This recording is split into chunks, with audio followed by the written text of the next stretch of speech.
Well, I woke up this morning. You know that song, Kevin? Have you heard that song before? I may have played it once or twice with you. Yeah. And you did wake up this morning, but here on the West Coast of United States, it's not morning anymore, buddy. The Yeah. I have to start this off by saying this is your color. I have to say that 5-Star Guitar is a proud sponsor of the show. 5-Star Guitars. Thank you, 5-Star Guitars. Without By the way, I saw the pics and videos. They got a great shop there in Oregon. They really do, man. They Joff Metz is he and his team are dynamos. They're amazing customer support. They got a killer selection of gear. Do a lot of education, and so check them out in Beaverton. And we want to thank Audix Microphones. Go to 5-Star Guitars, exactly. Yeah. So, almost a year ago, just barely past a year ago, I got to meet one of the most interesting gentlemen I think I've ever met before. His reputation preceded him as a crazy man, a expat from the California computer industry, and so I got to discover a little leprechaun right in the middle of Bangkok, Thailand. This is my friend Lee Shamrock. Thank you for being here, buddy. No, thank you for inviting me. And you know what? I feel out of place after you've had all these big stars and rock stars and actors and TV hosts on your show. And me? Well, me? Kevin, you rub elbows with the top people in the industry, the entertainment business. And me? You know why? This whole thing is all about connections with people, So I was looking forward to connecting with my bandmates when I first started doing the show. And then it turned into other people that I found on the road that were captivating and interesting and kind of made an impact on my life. So you're certainly one of those people. February 2nd of last year, I got to arrive in Bangkok through Brian Abrams. And he'd been telling me about this guy at the Australian pub in Bangkok. Where's that located again? Soy what? Sukhumvit Soy 11. There we go. Sukhumvit Soy 11. Oh man. So you, originally you're Californian, and if you had, well, but before that, Michigan. Oh, okay. Which would you rather claim? Well, it depends, because I moved back and forth a couple times. I did a stint in Yuma, Arizona. You ever heard of Yuma, Arizona? Of course. Yeah, I've been in Yuma. What the hell did you do in Yuma? We were driving from San Diego back to Phoenix. Yeah, you were driving through. Yep. You didn't stop there. Oh, we had to stop, actually. We ran out of gas, but yeah. What brought you? The only thing go ahead. I was just asking what brought you to Yuma. What were you doing there? Oh, it was a long story, but the only thing about Yuma, the only interesting thing is their historical prison. There was a prison, the territorial prison. Where anybody that went to prison in the entire, surrounding area had to go to this prison in Yuma. Right. And the high school there now, that was over 100 years ago. The high school there now, well, maybe not now, but 35 years ago, the mascot of the high school, the teams were called the Yuma High Criminals. Oh, no.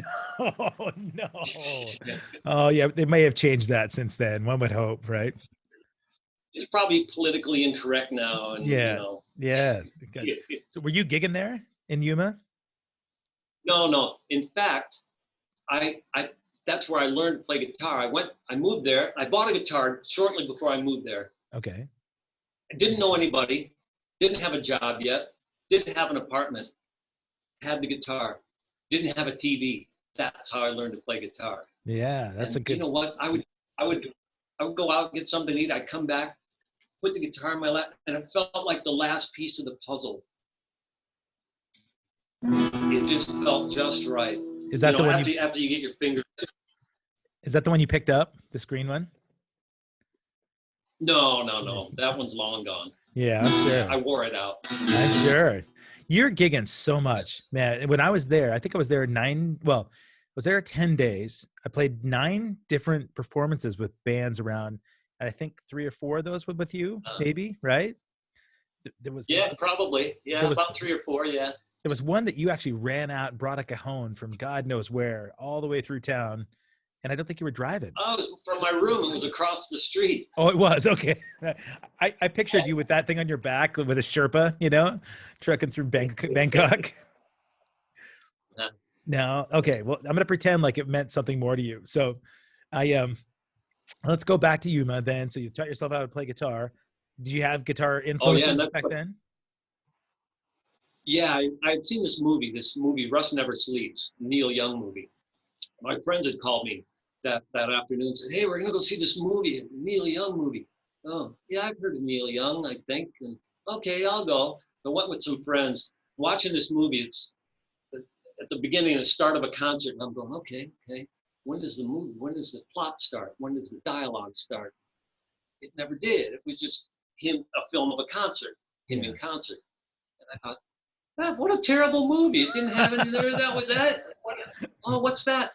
But in the ensuing months, I would hear songs from the movie on the radio. And yeah, that was a good song. Oh yeah, that was a good song too. And I just got the bug. I said, you know what? I want to do that. Wow. I went and bought a guitar. Neil Young. Didn't really know how to play it. Yeah. Didn't I? And first song, you'll never guess what the first song I learned was. There it is. I won't play the whole thing, just the intro. Name that tune.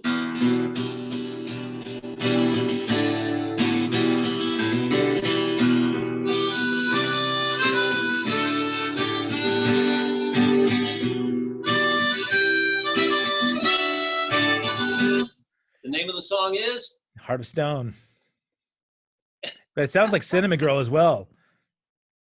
You're too young. Heart of Gold. Heart of Gold. Sorry. Heart of Gold. Sorry. Heart of Stone. You're just a youngster. No.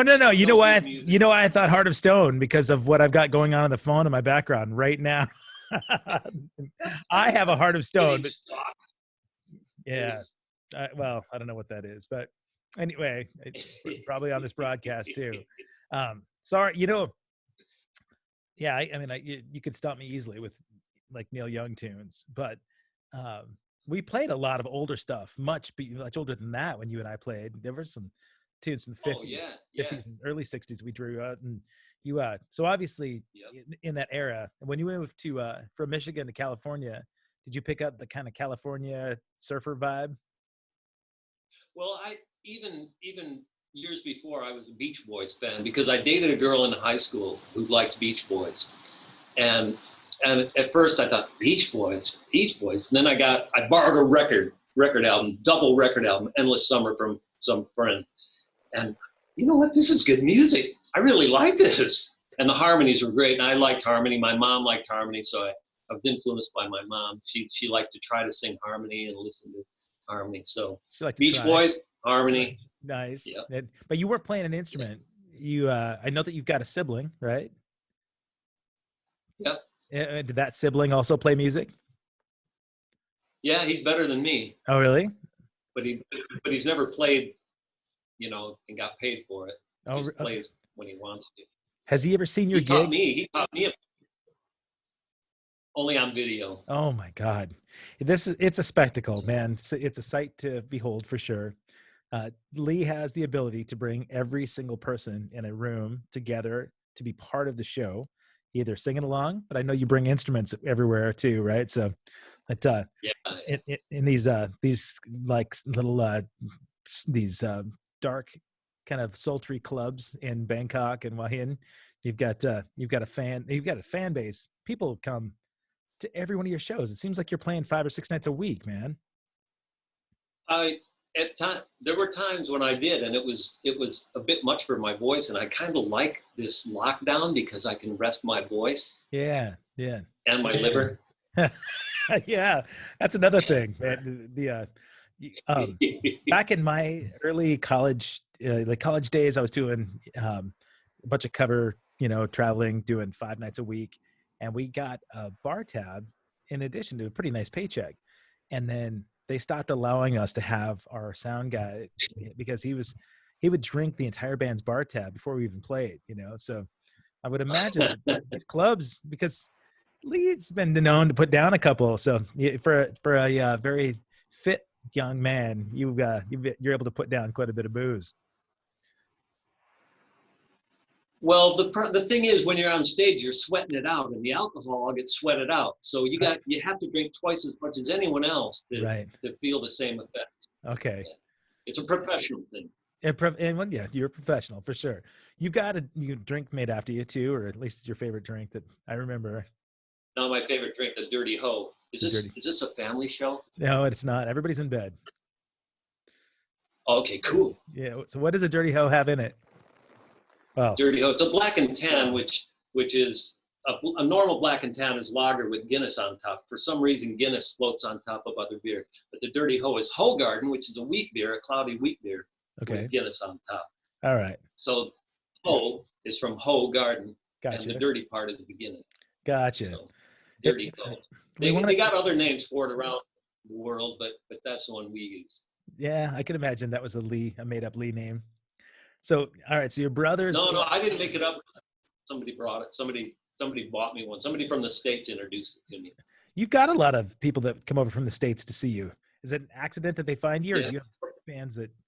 No, all over the world. They usually send me a message, say, "Hey, we're heading over next month. Where are you playing?" That's cool. So I let them know. Yeah. Man, I would imagine right now with the pandemic hitting, because these people probably aren't traveling as much anyway, right? But what's right. Bangkok doing for? Is it completely shut down? Oh yeah, all the bars have been closed for a couple months now.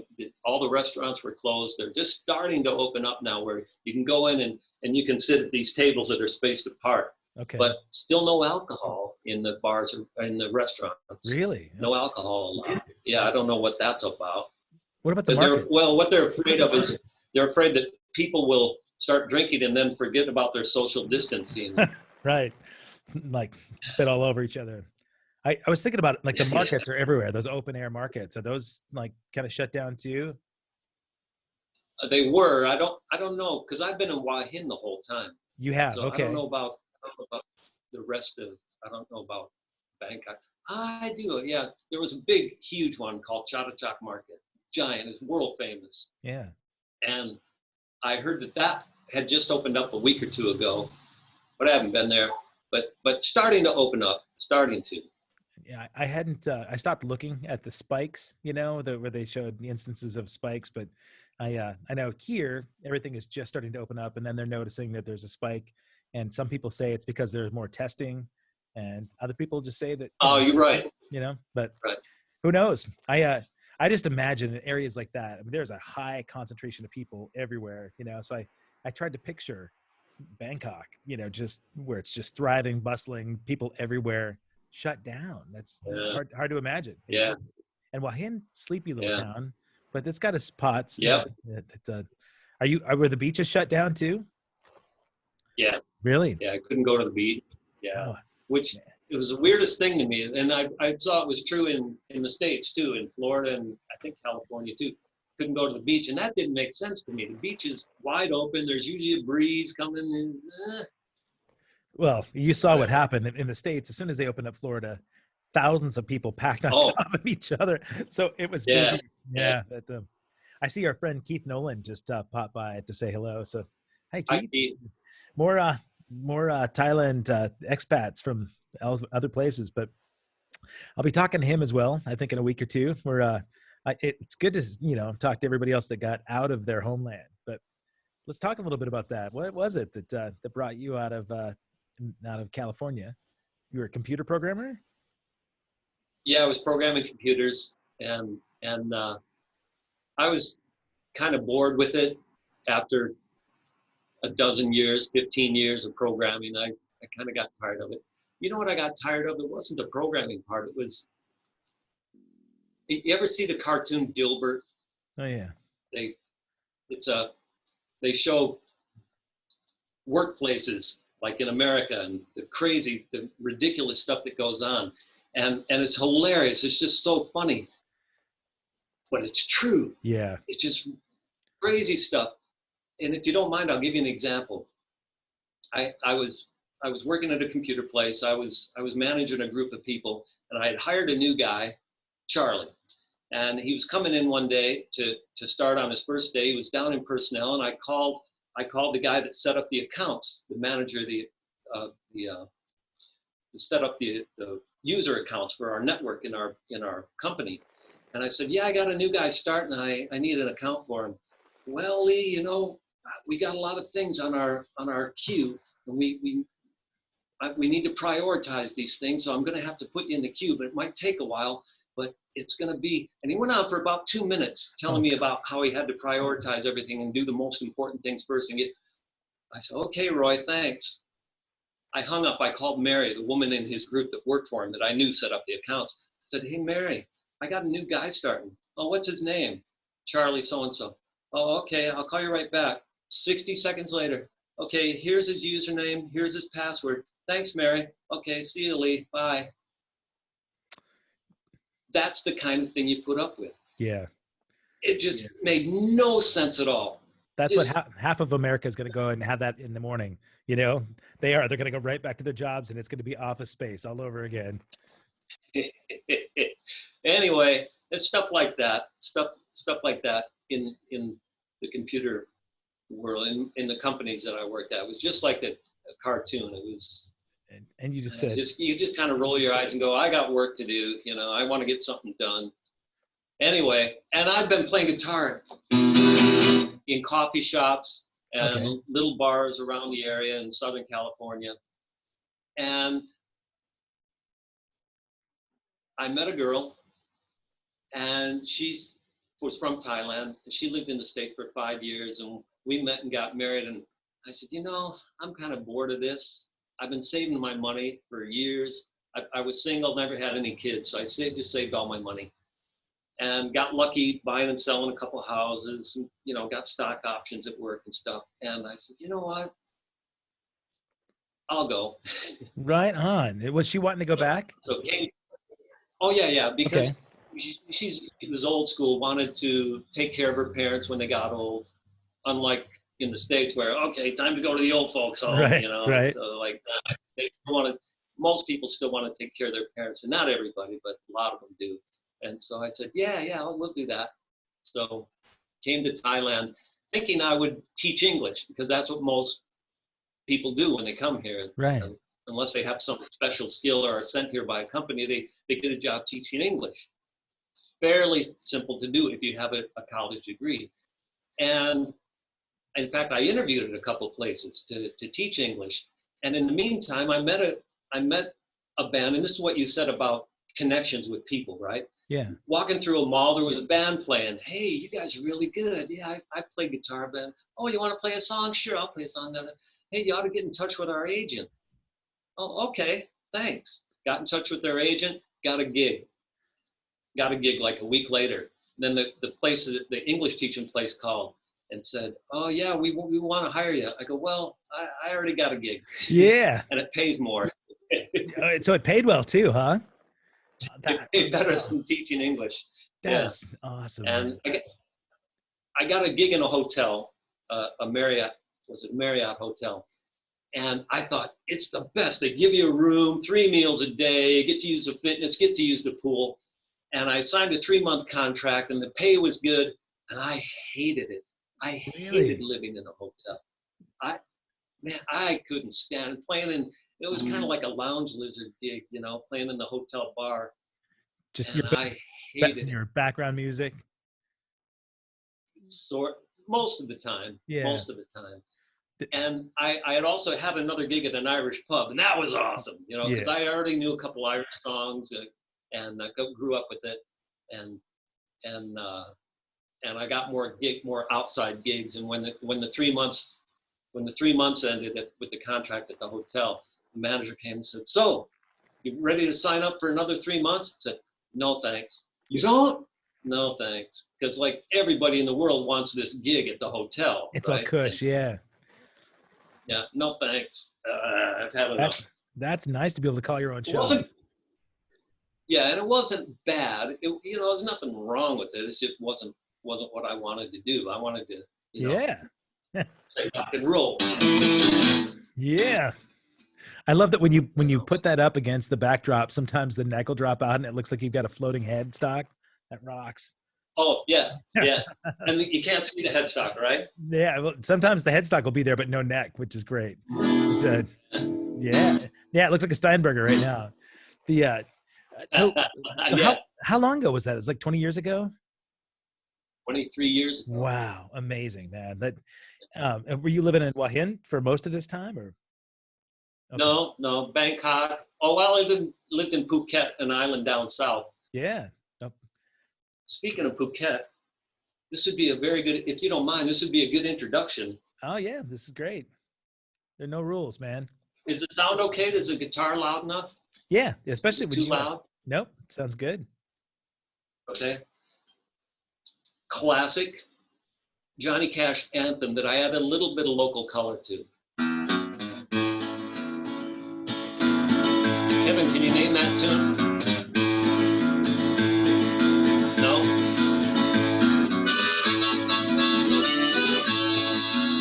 That would be Ring of Fire, sir.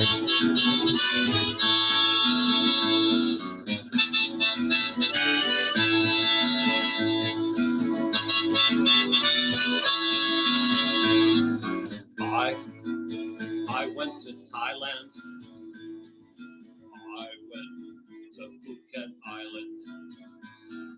I ate spicy Thai food. And I'm telling you, dude, the next day I had a burning ring of fire. Sat down on the throne and the flames went higher. And it burned, burned, burned. My ring of fire, my ring of fire.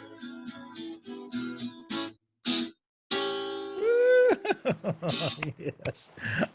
Yeah, man. I had a couple of rings of fire when I was over there. Like, Oh, quit bragging. yeah, it was a part of it was a rite of passage. I one thing I remembered about the different places because we did the Australian club together. I think I played the cajon with you there. Yep. We were at Check 99, right? And that was when I played drum set with you, but they didn't have drumsticks. Remember what happened that night? Oh, it seems we brought some, but then when I left, we took them with us, not knowing you were going to keep playing. Oh, that's what it was. Yeah. So, Yeah. yeah, Keith Nolan had me play the set after. So somebody went back in the With kitchen. wooden spoons. Yeah, they brought me some kitchen spoons, actually. Yeah. Yeah. Yeah. And That's all you need. that's all I need, man. I've done with worse, but I think about the different places that we ran around there. When we went down to Wahin, on a night that you weren't playing, I think Brian took me out to see Stonehead at what's the name of that club? Anyway, it was amazing to walk in there and see this full-on metal band playing all these American metal tunes, like Scorpions and these guys had long leather and long hair and biker jackets but shredding in Thai, which is great. And they're really good, and they're fairly well known in the area. They really are really great. good. So that was another band I got to sit in with and develop like sort of a connection with, and we stay in touch quite often on Facebook. It's nice to have that little, my little buddies in different parts of the world, but yeah, they're all dealing with the same stuff right now. The best part of Wahin, Father Ted's Irish Pub. That's exactly right. Yeah, man.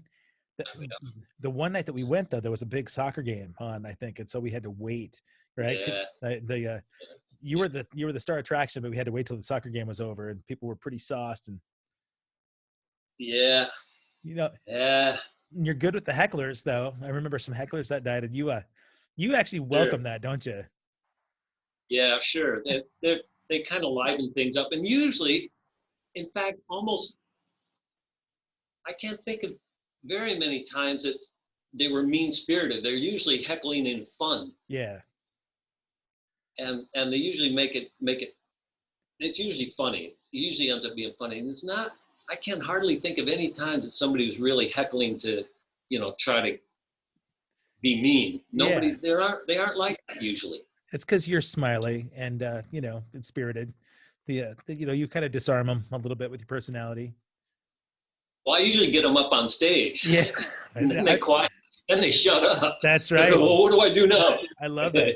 Yeah. Has there been anybody, like any stories about anybody that you've had to bring out there to kind of de-escalate? No, not to de-escalate, but one night I had a there was a lady boy in the audience with a little red miniskirt, low-cut top thingy. And I got her up to play, got him up to play tambourine next to me, and I'm on stage. I'm playing.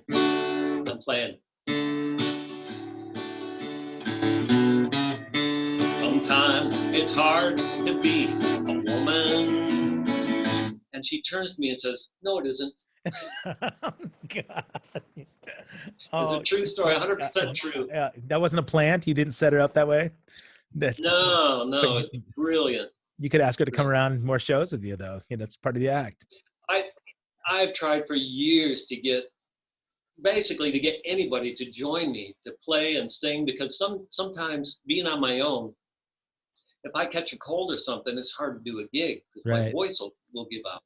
And I've tried for years and years to get somebody that can help me out, be there to sing harmony, and when I can't sing, they can take over most of the show that night.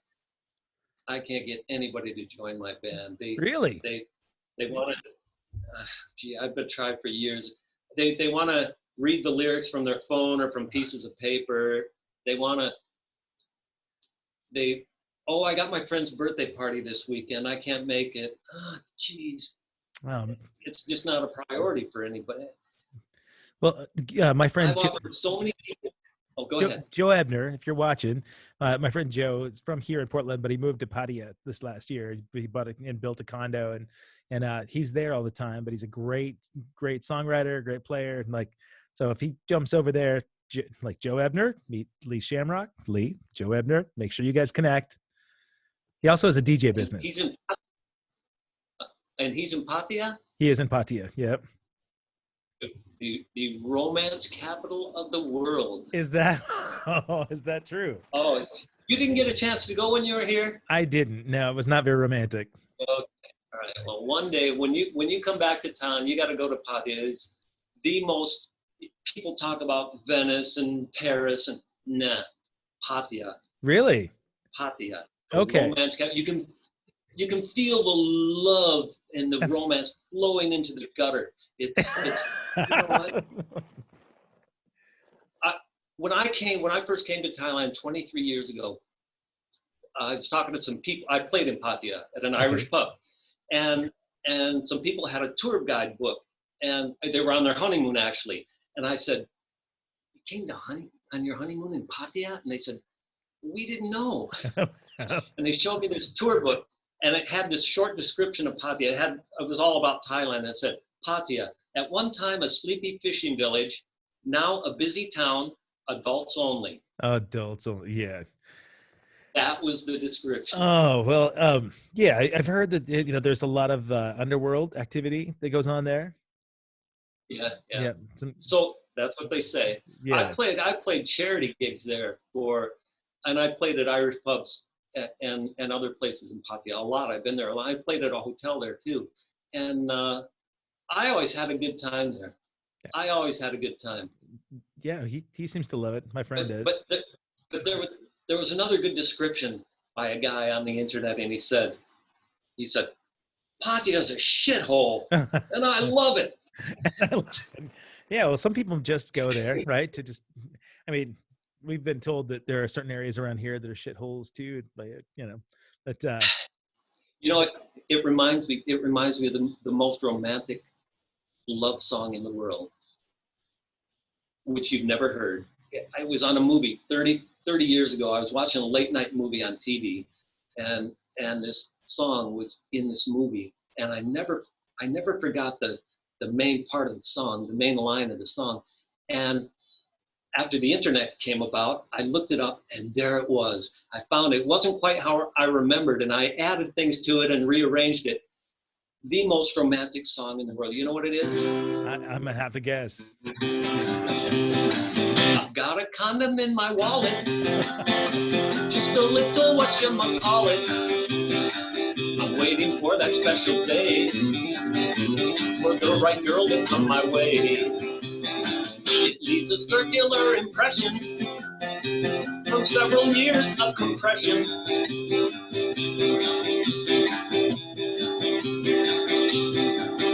I forgot the rest of it. I'm always ready for some romance.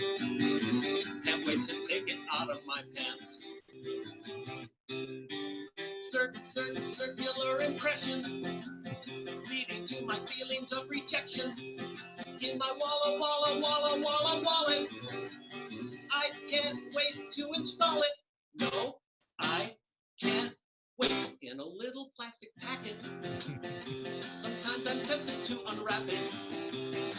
It's got a reinforced border. Hope it's still in working order. Always prepared, I'm like a Boy Scout.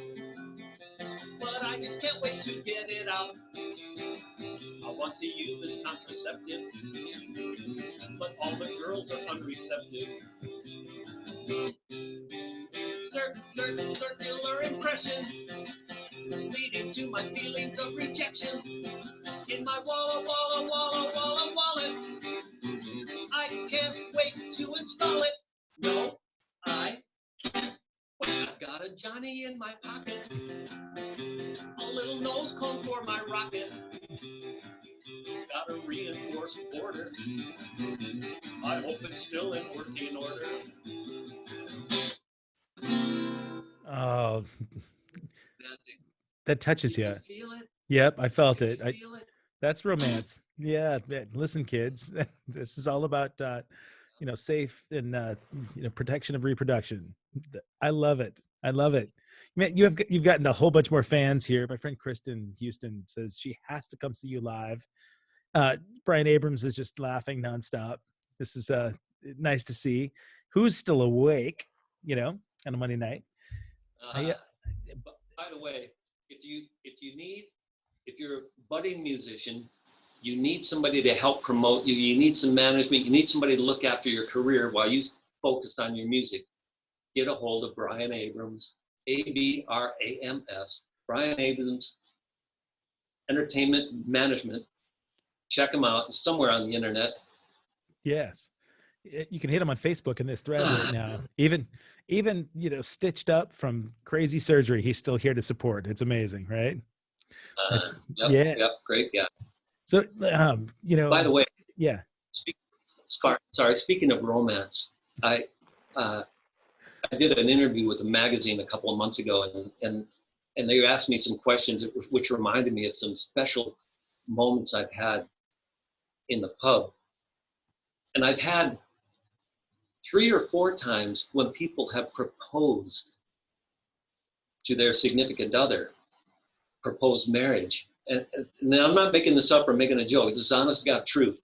The first time, it was a young guy, and when I was taking a break, he came up and he said, "Hey, do you mind if I use your microphone to propose to my girlfriend?" I said, "No, I think that's a great idea." So I asked him his name and her name, and then, "All right, ladies and gentlemen, so-and-so has a very special question to ask for a very special person." He took the microphone. He said, "Well, Lori, you've been bugging me for a while now, ever since I got you pregnant. Oh, God. And I guess it's time. Will you marry me?" Oh, my God. That was the proposal. Oh. And she was sitting over in the audience, and she's just going, no. Yeah, alcohol and microphones sometimes do not go well together. Oh, yeah. Like Another funny one is a guy from Finland came up, maybe 30, 35 years old. He came up and he said, "Lee, I want to propose to my girlfriend." He goes, "Do you mind?" I go, "No, I think it's a great idea." So I asked him his name, and he had his bottle of beer with him, and he took the microphone and he had his bottle of beer, and he says, "Anna, will you marry me?" And she stood up, she took her bottle of beer, she guzzled it. Yes. So I invited her up for a dance, give him a kiss, and I played, "Oh, my love, my darling, I hunger for your touch." Oh, Oh, yes. And I noticed while they were dancing, she had just drank her beer. She didn't have any left, and he had his beer while he was holding her. Get her a beer, get her a beer. So Keep that relationship they together. both had beers, Oh, swaying back and forth. I, God, So romantic. I know. I was just thinking how many relationships you've actually brought together. Do you have your, like, are you ordained? Can you actually perform weddings? You know what? I should be able. I played at weddings before. Yeah. You know what? I've never played at a funeral, Oh, but I played several weddings. that you know of. The strangest gig I almost had. It was in Orange County, Southern California. This woman had seen me playing at a local shopping center, and she came up and she said, "Do you play private gigs?" I said, "Sure." And she said, I would love you to help me out.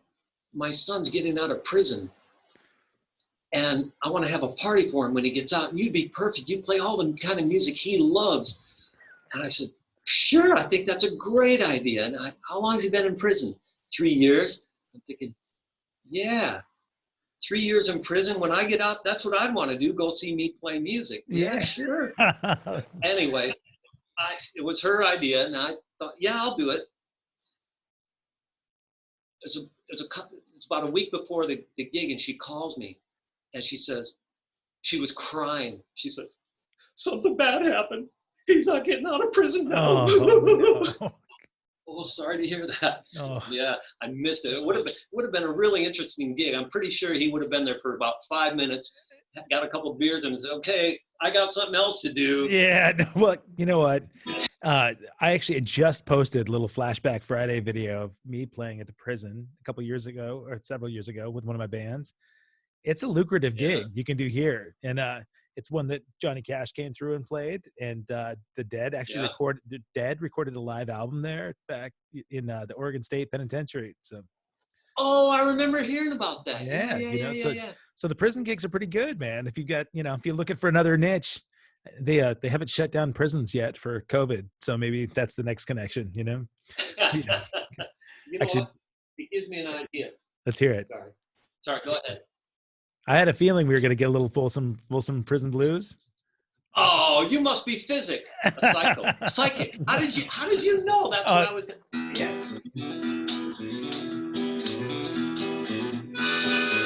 Whoops.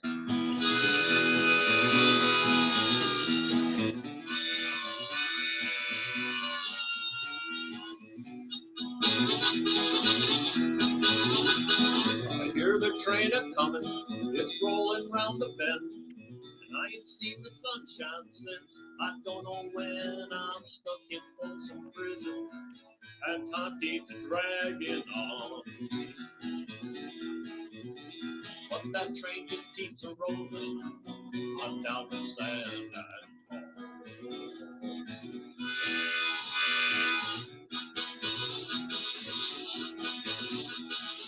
When I was a young boy, I played the silver ball. From Brighton down to Soho, I must have played them all, but I ain't seen nothing like it in any amusement hall. That deaf, dumb, and blind kid sure plays the beat. Nice. Oh yeah, give us a little Pete Townsend windmill right there too. Yeah. I just don't want you to knock over your backdrop. I copied that from what's that guy? Drippy the Clown? No, some clown. You'll see him on YouTube. Okay. I can't remember his name. But he blended Johnny Cash and The Who. That was clever. It was very clever. Yeah, he blended that together, and I thought that was very clever. I love it, man. Yeah. When seems like you did Unchained Melody a little bit ago, and when we played that show at Australian Pub, there was some heckler dude, a guy that was a little obnoxious, had a lot to drink. He was huge, and I remember he got up and wanted to sing, and I think he did Unchained Melody really, really badly. If I remember right, sorry, that's probably your buddy. I hope I didn't want to say anything to him because he was about 7 feet tall and big monstrous guy. But yeah, that's. Did you play guitar too? No, he just held on to the mic absolutely wrong. Like he should have held the mic in the first place. But that happens, right? You get guys that come up and decide, oh, hey, I'm a singer too, right? So Yeah. I don't remember. I don't recall. there was, I just shared this with some buddies of mine because it seems like an Irish name. During Sturgis one year, my band played in Williston, North Dakota to open up for BTO, and the BTO bailed on the gig because it was an outdoor amphitheater, and all the bikers came up and they parked their bikes from the outside fence, so they were watching the concert, but nobody paid for the tickets to get in. And so my band's on, and there are only like 500 people out there, and with an amphitheater that held thousands. And so we watched their motorhome come in and then turn right back around after they talked to the promoter. And we had to go out and say to all these bikers, we got some good news, we got some bad news. The good news is we get to keep playing for you. The bad news is that BTO's not going to play. And all of a sudden beer bottles came. And so we did our thing. And there was a bar at the top of the amphitheater that we went to right afterwards.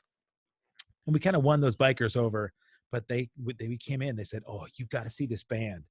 There's a guy on stage named Fikes Mosh, or the band's called Fikes Mosh. The guy's name is Potty Shitstack. And we're like, what? And they said, he could play guitar like you've never seen. He's so drunk that he pees himself. He shits himself on stage. He'll throw up, but he keeps playing. And he's so good. And I was thinking, okay, they think that because they're drunk. There's no way this guy can be that good, that messed up. And we walked in, and the guy's playing behind his head, playing with his teeth, and he was a shredder. And so I was like 18 years old, but I was blown away by how good the guy was. And so I went. This was a couple of years ago then. Just a couple of years ago. Yeah. Just before my 21st birthday. I went up and I said, hey, I didn't know if I call him like Mr. Shitstack, or I didn't know what to say, I said, hey, Potty, man, I'd heard great things. You're a remarkable player. He's like, who the fuck are you to judge me? And from that point forward, I thought that's the greatest line when anybody compliments you on stage. I want to say it hey, Lee, you're so good. Like, who the fuck are you to judge me? That's what that's the response every time. So Potty Shitstack. That's funny. Yeah, man. Did you ever see him since? Have you ever heard of him since? No, it was so far away from my home, but he's a legend. I'm sure somebody here watching has seen him, in Williston, North Dakota, but he can't still be alive though. This is like 1989, so yeah. But you see those guys almost every night, don't you? You see your patrons. Well, yeah. They usually don't have much talent though. Yeah. This is an anomaly. That guy, he really was a phenomenal player, but how about, you said that you couldn't find anybody to sit in with you for bands to kind of cover your stuff, but are there other gigs that you pick up with other bands to like just sit in? Not really. I have in the past. I've joined other people in the past, and like you've seen, I have special guest stars once in a while that sometimes it's impromptu and they're not very good, but sometimes it's somebody I know, it's a friend of mine who's really good, and I know we do this song well together, and it's good fun. But I would love to have somebody join me. But you know what? You've been through this. You've been in bands for so long. Most bands don't last much more than a few months. That's true. At the end of 6 months, Jimmy quits, Jody gets married. You should have known it wouldn't go far. Yeah, man. Should be a lyric. But it's so true. And there's always somebody that oh, I don't like that song. But everybody in the world likes that song. Yeah, but I don't like that song. All right. We need a new drummer. Yeah. Or damn drummers. Or somebody shows up drunk. They don't even get there and they're drunk already. They're not even, or somebody doesn't show up at all. They show up late all the time, or they get like zoned out. They're like playing and they're just like in their own world and they're not really putting anything into it. They're just kind of a downer. Yeah. And it's just endless. It's over and over and over. Or they get on the microphone, they say something really stupid or rude to the audience and really inappropriate. And endless. It's just endless. Bands that stay together for years, Beatles, Stones, Led Zeppelin, very, very rare. Yeah, Very rare. it's true. Yeah. Yeah. By the way, I'm sorry. Go ahead, Kevin. Go ahead. What were you going to say? I was just wondering if you actually were able to get around the rest of Thailand on tour. Do you hit like Vietnam or Cambodia or anything like that? I played in Vietnam. I played in Vietnam once. It was a private gig at a guy's birthday party, and a guy who had lived in Thailand previously, and he moved to Vietnam, and he said, Lee, we need you over here. There's nobody like you. Can you come over and play at my birthday party? So he flew me over, and I played it. So I played there once. I've never been to Cambodia, never been to Burma, never been to Malaysia. Played in Singapore 100 times. I played there a bunch of times. But when I came to Thailand 23 years ago, it was when the Hun Sen, the leader of Cambodia, had a coup and took over. And I met some people that were tourists, and they wanted to go see the ruins in Cambodia and the ancient temple and Angkor Wat. And they said, yeah, we went there. We had to hire an armed guard. Our armed guard had a machine gun. And I said, well, who was guarding the guard? Yeah, wow. You'd have to pay them a lot of money for them not to, once you're out in the sticks, not to turn the gun on you and say, give me, Man. So it's not like that now. And I know a lot of people that live in Cambodia, and they love it. They say it's great. But I also knew a guy a few years ago, 34 years old, Canadian guy. He said, yeah, I'm going to Cambodia this weekend. About 2 weeks later, his girlfriend comes in the pub where I was playing. Lee, Charlie, her boyfriend, Charlie's dead. What do you mean he's dead? He went to Cambodia and he died. How did he die? I don't know, he just died. And that horrified me. Can you imagine his mom back in Canada going, wow, what happened? Yeah. What do you mean he died?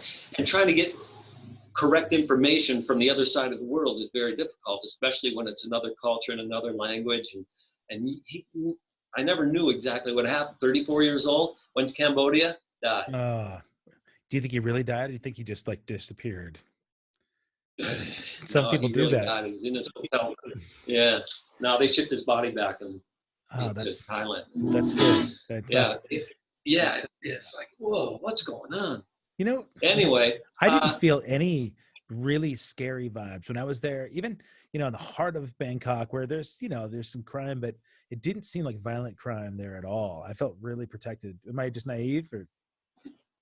No, it's interesting because Westerners in Thailand don't seem to have any fear of Bangkok at night, most of them. Thai people say, no, it's too late. You can't go out. No, I don't want to. No, it's scary. There's bad people out. But Westerners don't seem to have an issue. And most of the time, you don't hear about crime against people just walking down the street after midnight in Bangkok. I never felt unsafe. Yeah, the people. No problem. And I walk to my gigs. Most of my gigs, I walk to most of them. Never had a problem.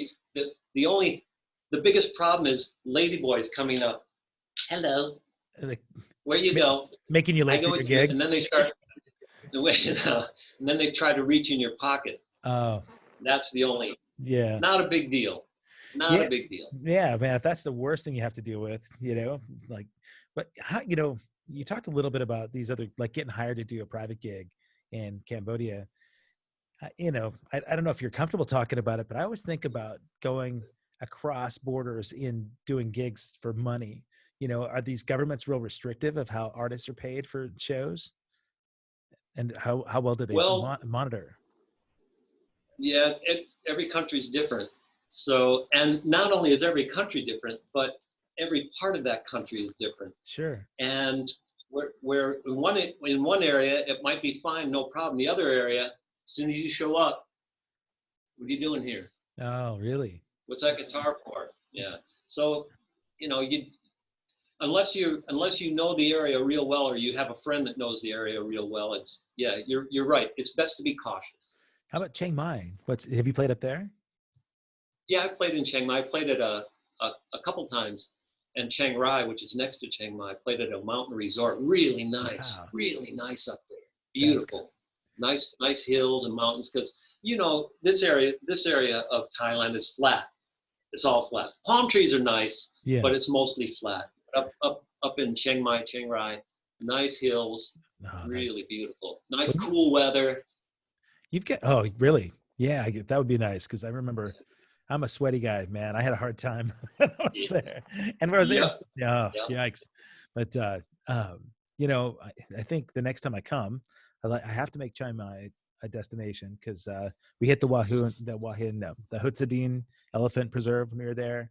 But Chiang Mai's got Uh-huh. like the biggest elephant sanctuary. I want to go check that out. What about the monkeys? You've got some monkeys actually down towards you too. They're going In crazy Hua there. Hin, tons of them, Yeah. tons of them. No, I ride my bike by them. They all live in this wooded area with a big wall around it, but they're all hanging out on the wall and they wait for people to come by. And some people give them food. There's big signs that say don't feed the monkeys, right? But Right. people do, and not just tourists, locals do too.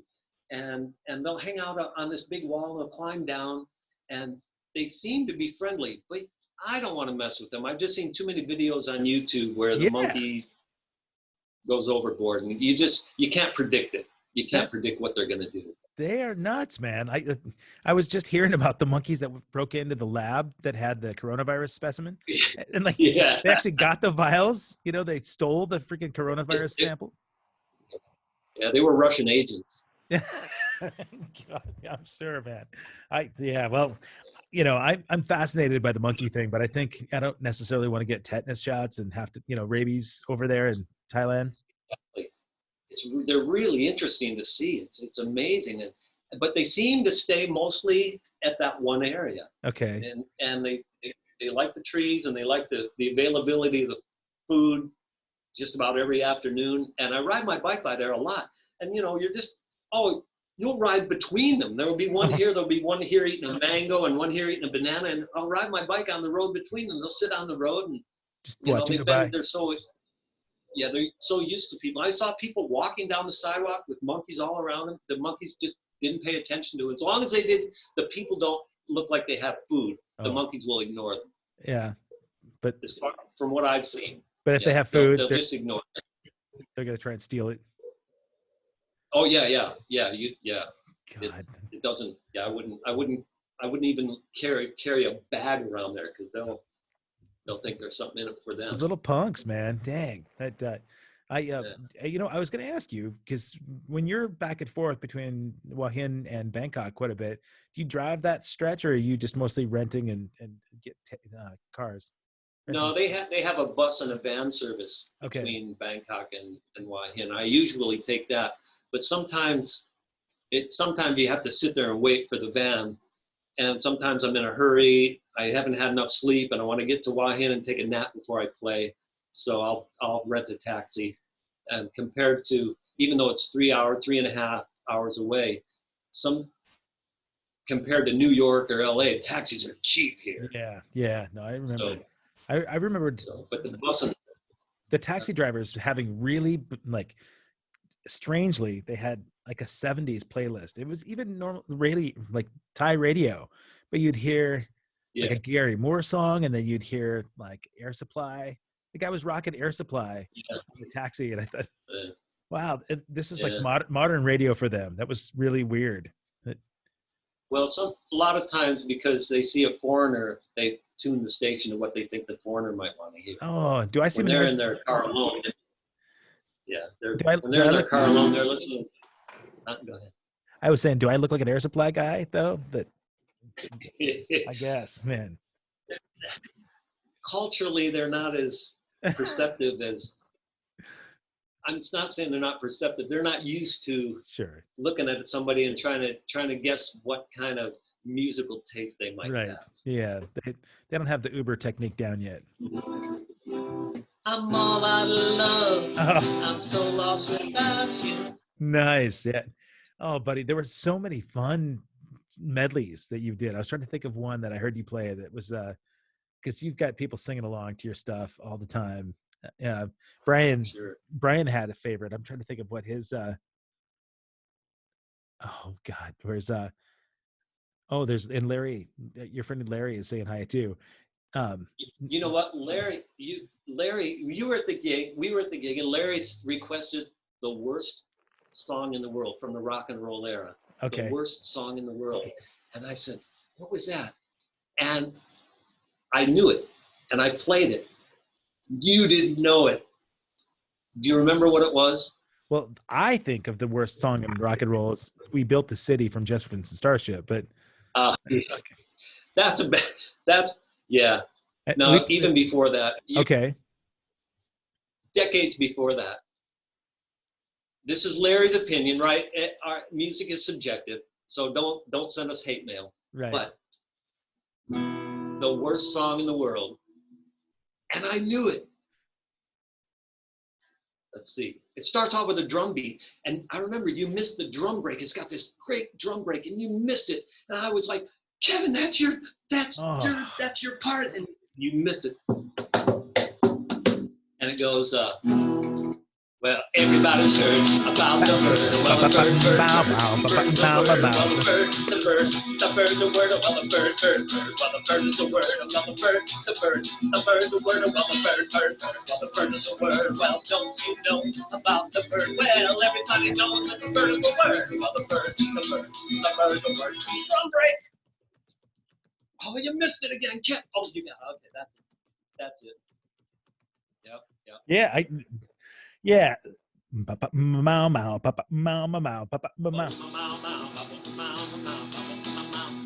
In Yes. harmony. Mow mow, papa mow mow. It never works with this internet lag though, but I can't believe I would have missed the break, man. Yeah, well, it's because I wasn't getting. So disappointed. I wasn't getting paid enough. I got to the break and I ducked so everybody could see you. Yeah, well, I wasn't getting paid enough. That was why. You could have paid me in fried rice. The beer wasn't good enough for you. Yeah, no, I needed some Padwin Sen or some basil fried chicken, but right. I missed the noodles, man. The $1 noodles at the end of the night, 2:00 in the morning, man. Yep. And scorpions. They hit the spot. We had a scorpion in Wahin. You missed that one. Did you? Yeah. Thank God. Maybe that's where the coronavirus. You started all this. It was me. Yeah. They got scorpions and bugs and grubs and crickets, and I never saw them eat cockroaches, but they have them. Yeah, lots of exotic cuisine. Yeah, the Thai have some interesting food, but maybe they won't go for so many of those bizarro things after the viruses. I don't know. Just don't eat bats. Yeah. That's the thing, right? Yeah. Bats or snakes and stuff. Yeah. Yep. Anyway, there was another. What was the song that Brian? I can't think. I was hoping he'd chime in here, but my feed is not it's not spinning through as fast here. But it gives me an idea. Another classic pop song that I added local color to. You ready? You got it.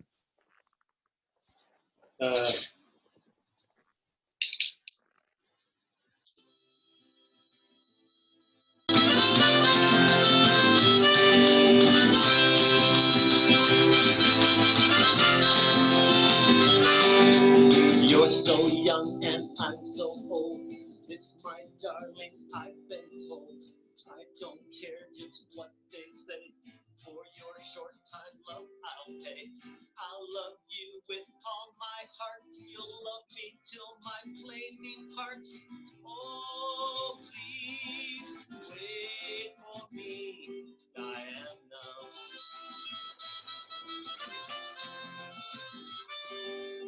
I love you and you love me. Too bad your love ain't yours and you are mine because I paid your bar fine. Hold me, darling, hold me close, but please don't give me a dose. Oh, please wait for me, Diana.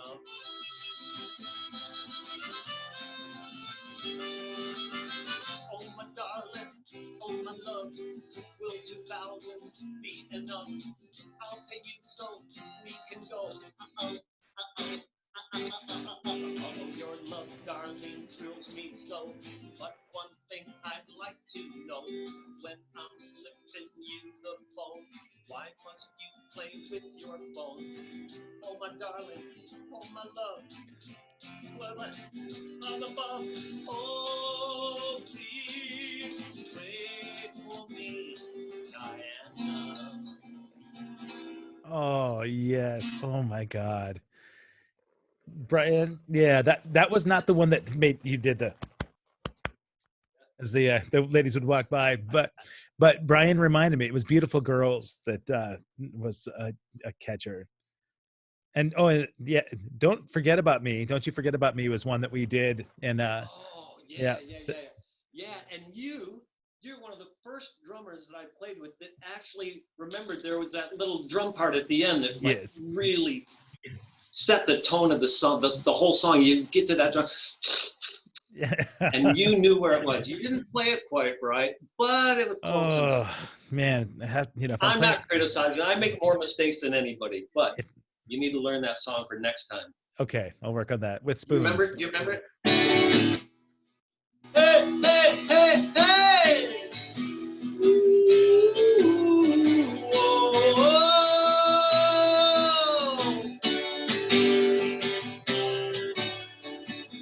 Don't you forget about me. I'll be alone, dancing, you know it, baby. And that's when I love having a drummer that knows what they're doing. Yeah. And you got somebody there, and you would chime in with harmonies once Yeah. in a while too, which was awesome. It was great. And I just can't find anybody that wants to do it and make money. And I just need to come back. I just need to come back, man. I'll work on my frequent flyer miles, and next time I get to go to Chiang Mai, and yeah, I want to come down and see the monkeys. I won't bring food, but I definitely want to come down and see the monkeys. And oh, it's amazing. Actually, one time I had some stale bread, and I took it out there. I was riding my bike, and I was leery of them. I didn't want to stand there and dole it out because they would have jumped up on the bike and jumped off over me. So I'm riding by, and I'm tossing the bread, and they're running after it. But the ones up ahead saw me. And they're smart. They know, the bread man's coming. They're going to block and you. They start running out the road. Yeah, and I'm like, yeah. And I'm pedaling them. I'm looking back, and they're chasing me down the road. Yeah, monkeys. Speaking of the monkeys.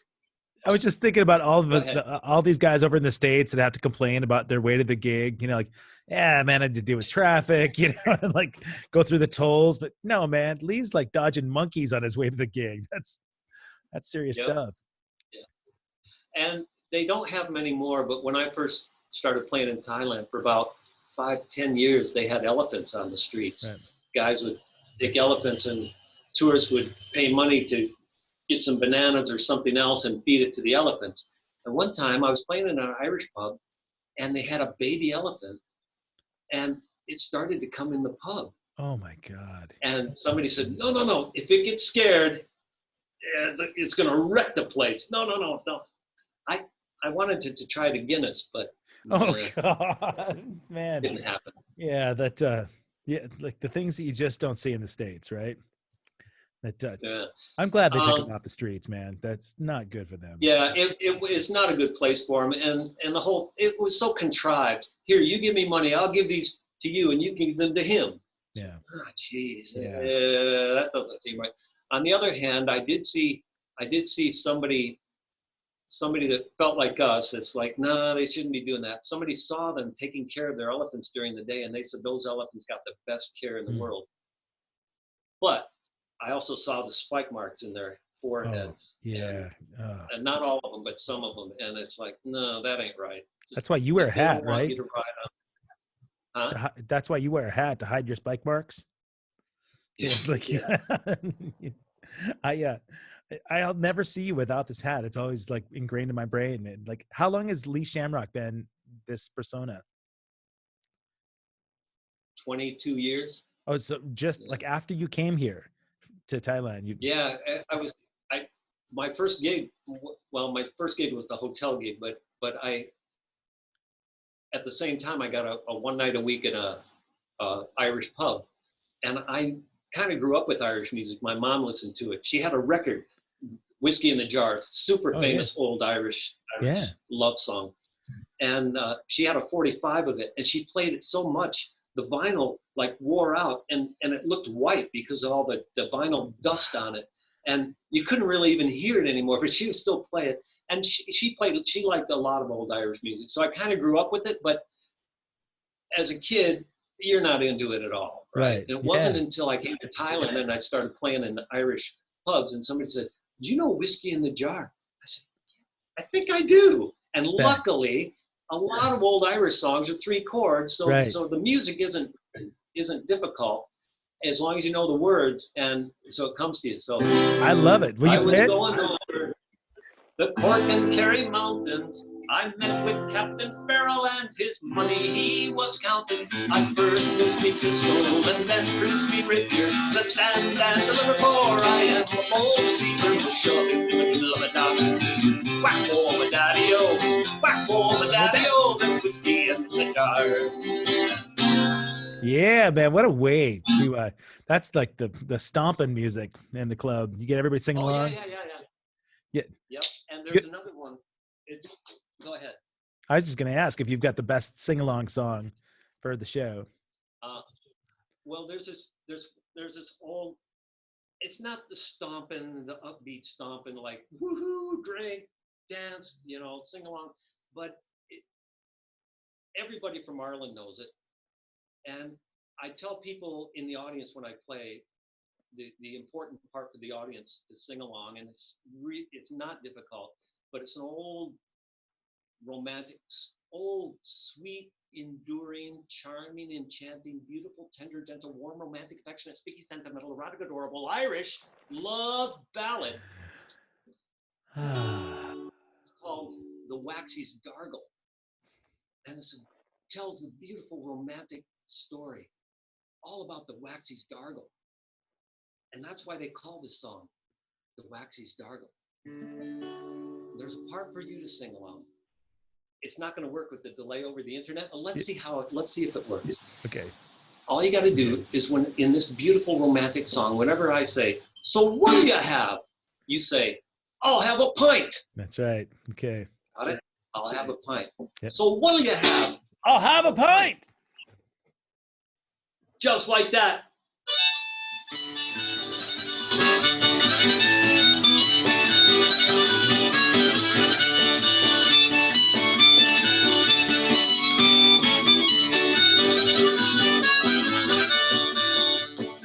When we come to the Waxy Dargle, you're almost my own. I haven't got a party. I went down to Muscle Town to see a Joe McDartle, but he wouldn't give me a couple of pops to go to the Waxy Dargle. So what do you have? I'll have a pint.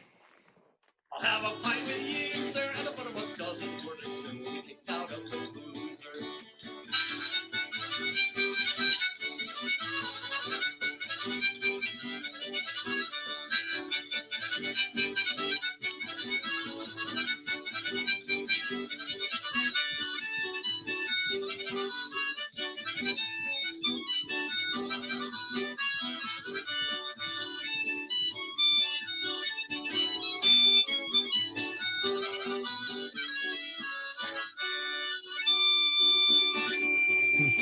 I'll have a pint. Yeah, buddy. Oh my God. Romantic Irish love song. Yeah, I miss Little that. love. We should all be singing Irish love songs right now, the rest of the world. Hopefully one day we will again. Yeah, I hope. together. What does it look like for you? They talked. You said that they've opened up some restaurants. Does it look like you maybe have Yeah. something on the horizon? The rumor is they're going to open up bars next month. Okay. Beginning at end of this month. Don't know if it's true or not. And if they do, there's going to be social distancing. So that means we're going to have 1/3 the normal amount of seats available. So 1/3 the number of customers can sit down, which means everybody's got to drink 3 times as much as they normally would That's to right. make revenue. Yeah. Good Yeah. enough to pay me. That's right, man. They may just cut you back on drink tickets. Man, I do hope Yeah. we get, I don't necessarily need to like capitalize all of your gigs when I get back over there, but I certainly would like to hop on stage with you again. Oh, dude, you're in the band. You're part of my one-man band. You are a permanent member. That's right. We have a flock of shamrocks. I forgot about that. That's good stuff, man. I really appreciate you getting up early for me, and having the rest of our crew stay up late. It's been a nice surprise. Miss your smiling face. Yeah, thank you. When people get over there to Thailand, how can they find you? Do you have a website that they can go to? No, friend me on Facebook. That's the easiest way. Okay, Lee Shamrock, ladies and Lee gentlemen. Lee Shamrock in Bangkok. There you go. Or Wahin, right? You guys you're still playing down there at Father Ted's. Yeah. Well. Yeah. When the plague is over, hopefully right. hopefully Father Ted will still be there. It's the best pub in Hua Hin, one of the best pubs in Thailand. Yeah, man. The guy David Long who runs it. It's a great guy, just nicest guy from Cork, Ireland. That's where he's from. Cork. Really super nice guy. Yeah. Cork, yeah. When they do open up, say hi to my buddies in Stonehead for me too, will you? All right. Awesome. All right, pal. Hey, Yeah. Go ahead. Are we done? I was just gonna thank you for being here. What, you got something else? Nah, it's up to you. Why you got to go to bed? Well, I got a couple of projects to finish tonight, but I would love to have you sing us away with a nice romantic song. One. You thanked me. I'm gonna. I'd like to thank the guy who wrote the songs that made my baby fall in love with me. Drum solo. Put the bomb in the bomb, ba-bomb. Who put the ram in the ram-a-lam-a ding-dong? Who put the pop in the pop, cue-bop? Who put the dip in the dip? Who was that man? I'd like to shake his hand. He made my baby fall in love with me. Yeah. When my baby heard every word went right into her heart. And when she heard them singing, she said we'd never have to part. Oh, who put the bomb in the bomb? Who put the ram in the ram-a-lam-a-ding-dong? Who put the pop in the pop, cue-bop? Who put the dip in the dip? Who was that man? I'd like to shake his hand. He made my baby fall in love with me. Yeah, Mark, darling. Bum. And my honey, ram-a-lam-a ding-dong, forever. And when I say, dip, you know I mean it from the bottom of my boogity shoes. Who put the bomb in the bomb? Who put the ram in the ram-a-lam-a ding-dong? Oh, God. That one's going to stay with me for a long time. Sorry about that. No, that's okay. Kevin, thanks for having me on. I really, really love seeing you again, buddy. It's just like being right there in the pubs. It's good to see you. Hopefully you'll get over here. Hopefully we'll get over this plague thing and then we'll be back at it. Yeah, man. You will keep the spirit alive and well in Hua Hin and Bangkok. I can't wait to catch up with you, buddy. Follow Lee Shamrock. Find him on Facebook. Get over there and see him when you can. There's no better show in Bangkok. All right. Until next time. Thank you, my friend. Have a beautiful week. Bye. See you, Lee. Take care, buddy.